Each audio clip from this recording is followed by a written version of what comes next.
Fala galera, sejam bem-vindos ao canal, e para mais uma história de terror. Se gosta desse tipo de conteúdo, não deixe de se inscrever no canal e deixar aquele like e ativar o sininho para receber notificações de novas histórias. Então bora para mais uma. Um presente de Natal para os mortos. Depois de trabalhar 30 anos em uma prefeitura do interior do estado do Rio de Janeiro, achei que teria descanso ao aposentar o bisturi e, assim, não mancharia mais meu jaleco com sangue. Foi preciso ter um estômago forte e um psicológico mais forte ainda para aprender meu ofício. Os detalhes não são pertinentes agora, pois hoje, nessa época natalina, e apesar de morar sozinho, nunca mais estive só. E é aí que me achava em desgraça, e é aí que o sobrenatural sobrepujou as primeiras e assustadoras cenas de uma necropsia e causou incomparável pavor em mim. A manifestação do sobrenatural é o cerne desta história, entretanto, mais incrível do que a horrível manifestação, é seu motivo. Tudo começou quando percebi algumas situações inusitadas e estranhas. Um copo que, na minha rápida ausência, mudou sua posição e se aproximou do limiar da mesa. Uma colcha que eu havia deixado dobrada sobre a cama e depois de voltar ao cômodo estava desarrumada, também no limiar do leito. O chuveiro que funcionou no meio da madrugada, mas a água não desceu pelo ralo, isto é, contrariou o caimento do chão e se empoçou num canto do piso. Ou o lustre que, antes pendurado, passou a contradizer a lei da gravidade e estranhamente assumiu um impossível ângulo inclinado. Meus olhos nada viam, mas o coração padecia com um sentimento inquietante. O detalhe mais dramático, angustiante e medonho é que todos os objetos e manifestações apontavam para uma mesma direção, um mesmo sentido, o norte. Essas são as coisas que eu vim ouvindo e vendo nesses 5 meses de aposentadoria. Tudo começou na primeira noite como aposentado.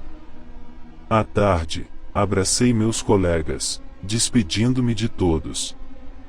Enquanto a noite se avizinhava lentamente, eu pensava nos milhares de mortos que abri e fechei com os enferrujados e cegos bisturis do IML local. Naquela tarde de partida, não quis conhecer meu substituto na lida com os falecidos. O sujeito iria chegar às 19 horas para iniciar o plantão noturno. Às 18h30 eu já estava em minha residência. Soube que era um jovem que fora aprovado em um concurso público para o recém-criado cargo de técnico de medicina legal do estado do Rio de Janeiro. Esses concursados iriam substituir os servidores das prefeituras com o passar dos meses. Devo ter sido um dos primeiros a ser sacado da labuta mortuária. Os médicos legistas mais antigos afirmaram que o neófito não tinha zelo com os corpos que lá eram examinados. Foi na noite de Natal de 1991 que eu acordei, após beber muito na rua para ter coragem de enfrentar mais uma noite fantasmagórica em minha casa, com horrível gosto acre na boca. A nuca doía muito. Cambaleando, ergui meu cansado e suado corpo e fui lavar o rosto. Não sem antes perceber que o ventilador estava desligado da tomada, mas mesmo assim girava lentamente no sentido contrário ao normal, quando ligado. Esquadrinhei a situação com algum temor, e cheguei à conclusão de que as 3 pás giravam para o norte. Então, o temor graduou-se para medo. Por 5 meses, não fiquei em paz na minha casa. Alternava medo com raiva. Praguejei e rumei para uma pequena varanda onde ainda hoje me sinto mais à vontade para dar uns tragos em bebida mais destilada que a cerveja. Ali eu vi que a garrafa de cana estava deitada sobre a mesa e direcionada para a mesma direção que as pás do ventilador giravam. Algumas gotas ainda vertiam um líquido alcoólico. As reincidências das manifestações sempre adicionavam desespero e raiva ao medo. Lavei o rosto, tomei quase 1 litro de água e saí de casa bem assustado e triste, o que havia se tornado uma rotina. Caminhava acompanhado pelo medo e falta de esperança para a solução dos meus problemas. Pensei em procurar ajuda espiritual, mas nunca acreditar em tais curas. Em certo momento, absorto em meus pensamentos, algo me assustou.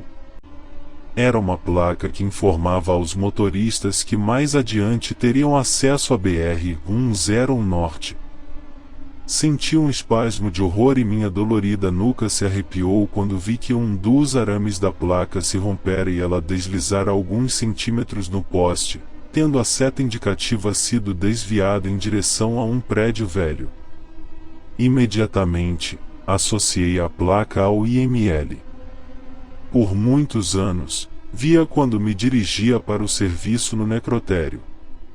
Então, instintivamente, olhei para onde a placa apontava.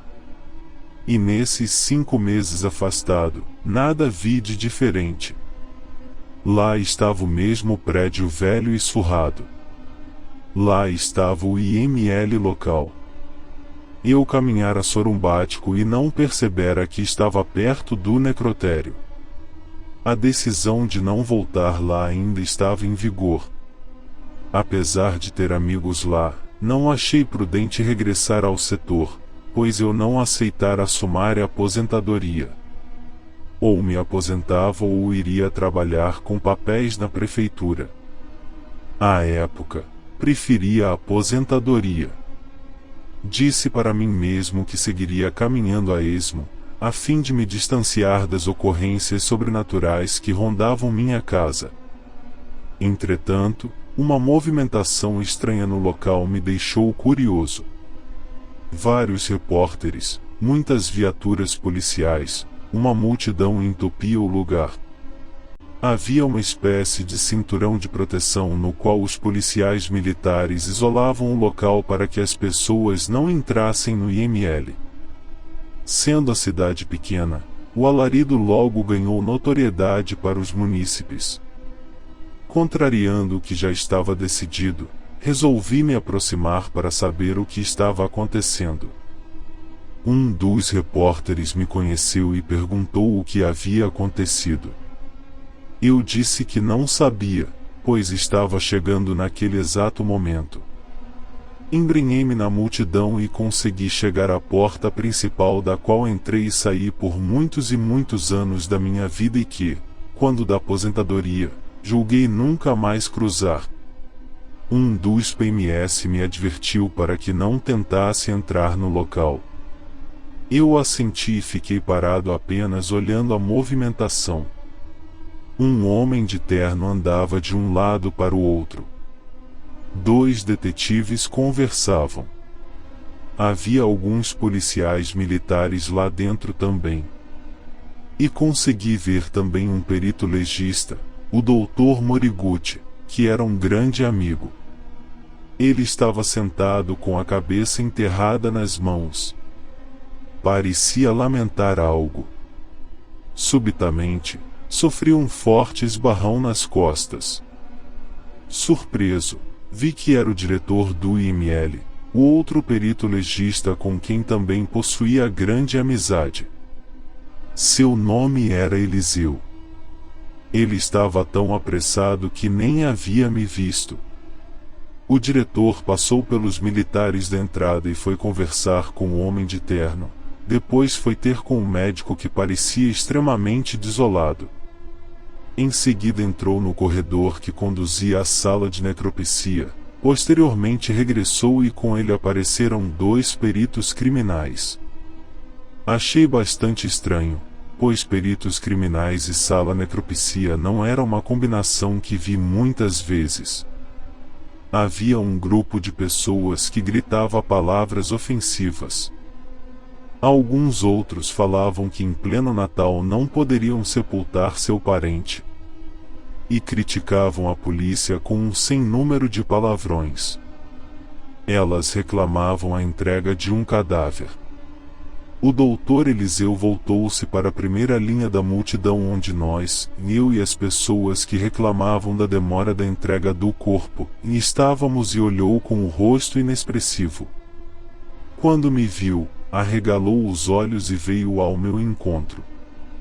Empurrou um dos PMS, e o mesmo que me advertira para não entrar no IML, puxou-me pela manga da camisa para dentro do saguão central e me disse que havia ligado para minha casa.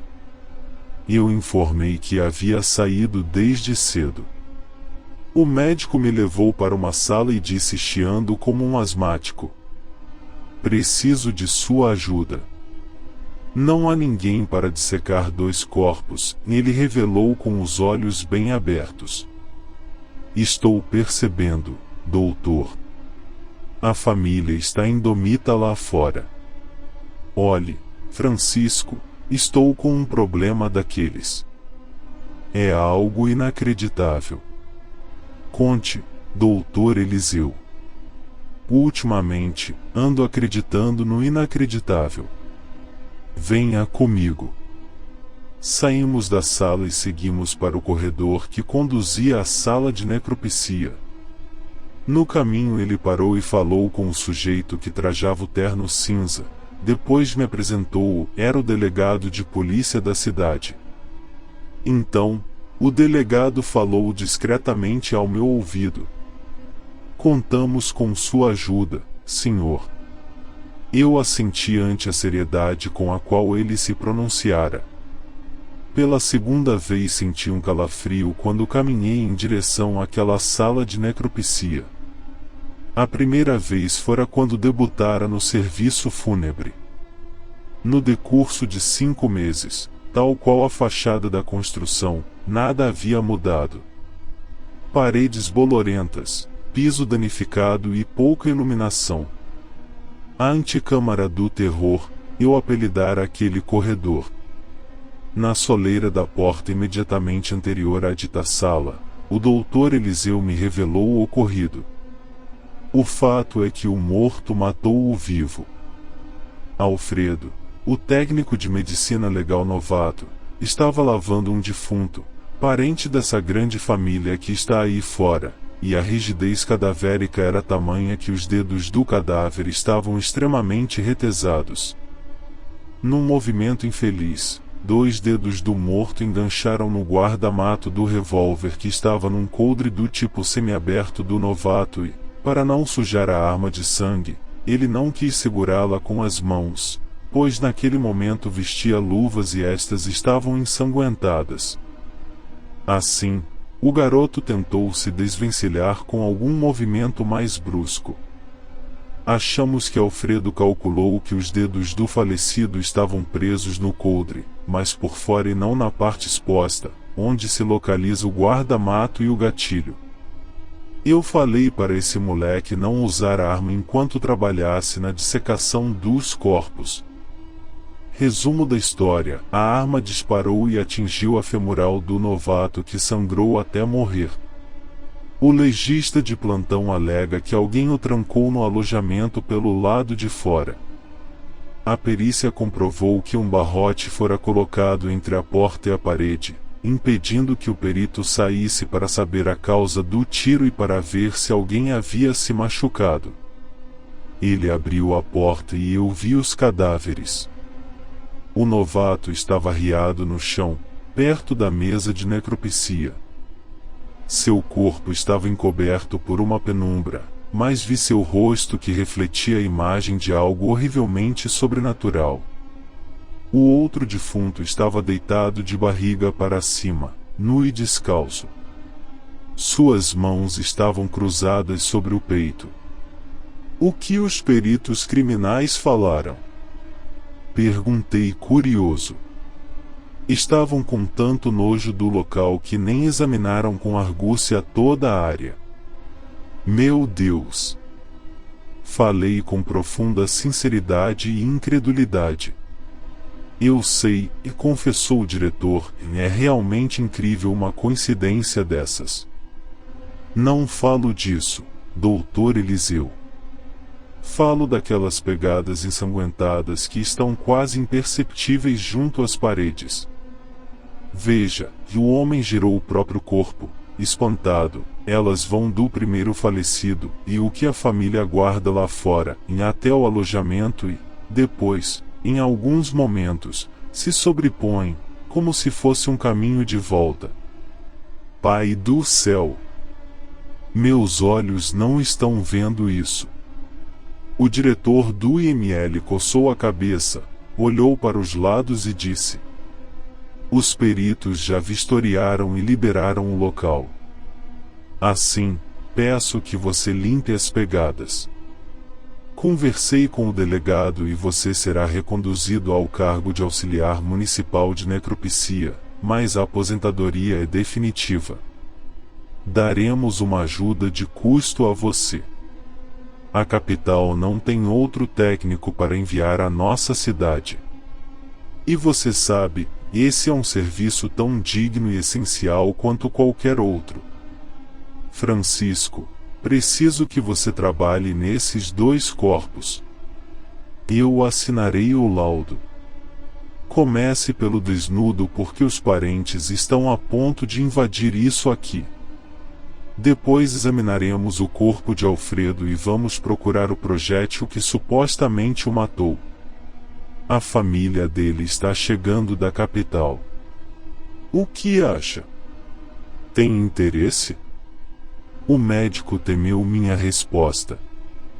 Tudo bem, doutor Eliseu. Creio que posso ajudá-lo. Será uma espécie de terapia para mim. Sempre gostei de trabalhar aqui. E aprendi a respeitar esse ofício. O médico abriu um sorriso comedido e apertou minha mão. Coloquei o avental e me aproximei do homem que jazia na mesa de exame necroscópico. Na movimentação habitual, reparei que alguém colocará algumas luzes natalinas e uma guirlanda na sala de necropsia. Louvei aquela atitude. Eu não teria pensado nisso. Então, achei ter visto a sombra de um sorriso de satisfação no rosto do defunto desnudo que sumiu quando me detive com funesta atenção, após direcionar o foco de luz branca para seu rosto. Instintivamente, reparei em suas mãos. Movi a luz a fim de iluminá-las. Vi que pequeninos pedaços de madeira estavam cravados nas mãos, eram farpas de madeira. E a falange distal do dedo indicador direito estava coberta de sangue. O doutor Eliseu estava escrevendo numa mesa mais afastada da mesa de exame e me olhou com uma imensa interrogação na cabeça. Tive certeza que se eu não falasse das farpas, ele não saberia. Por decisão minha, ele não soube. O legista também não soube da inscrição feita com sangue na parte interna do antebraço esquerdo do cadáver. Quando a vi, demorei quase 1 minuto inteiro para me recobrar. Meus olhos, marejados, piscaram algumas vezes. Com imenso cuidado, fui lavando a frase e seja bem-vindo. Fim. Se gostou, deixa o like e não esqueça de se inscrever no canal.